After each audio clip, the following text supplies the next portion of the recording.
Race number 2. And the race is on, nice and easy from the outside, guided missile, and rushing up in fairness down on the inside is entry number 2, Typhoon Doding alongside Dugus Charm.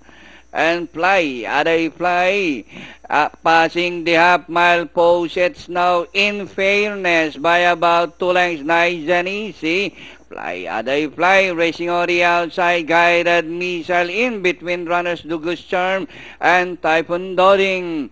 Rounding the far turn in fairness by about 3 lengths, followed by nice and easy.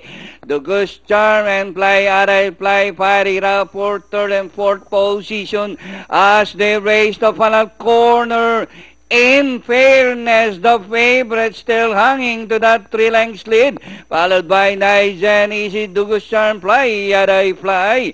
During the last 100 meters more to run, the favorite number 6, In Fairness, by about 6 lengths, and finally, In Fairness. Second, Dugus Charm, nice and easy, Fly, Aday Fly, guided missile, and Typhoon Doding.